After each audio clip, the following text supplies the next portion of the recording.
Lovelock beach, ಈ ಬೀಚಲ್ಲಿ ಅವರ ವಿಶಸ್ನ ಏನಿದೆ ಅದನ್ನು ಅಂದ್ಕೊಂಡು ಲಾಕ್ನ ಮಾಡ್ತಾರೆ. ಅದರಿಂದ ಅವ್ರಿಗೆ ಒಳ್ಳೆಯದಾಗತ್ತೆ ಅನ್ನೋ ನಂಬಿಕೆ. ಇಲ್ಲಿ ಈ ಥರ ಆಚಾರಗಳನ್ನ ತುಂಬಾ ಫಾಲೋ ಮಾಡ್ತಾರೆ. ಪ್ರತಿಯೊಂದು ಜಾಗದಲ್ಲಿ ಇದನ್ನು ನಂಬ್ತಾರೆ. ಅಲ್ಲಿಂದ ಮುಗಿಸ್ಕೊಂಡು ನಾವು ಮತ್ತೆ ರೂಮಿಗೆ ಹೋಗಿ ಇಂಡಿಯನ್ ಊಟನ ಮಾಡಿಕೊಂಡು ಇಲ್ಲಿ ಇಂಡಿಯನ್ ರೆಸ್ಟೋರೆಂಟಿಗೆ ತುಂಬಾ ಆಪ್ಷನ್ಸ್ ಇದೆ. ಊಟಕ್ಕಂತೂ ಯಾವುದೇ ಥರ ಹಿಂಸೆ ಆಗೋಲ್ಲ.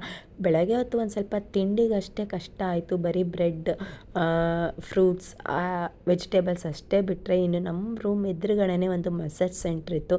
ಇದು ಮಧ್ಯರಾತ್ರಿ 4 ಗಂಟೆವರೆಗೂ ಓಪನ್ ಆಗಿರುತ್ತೆ.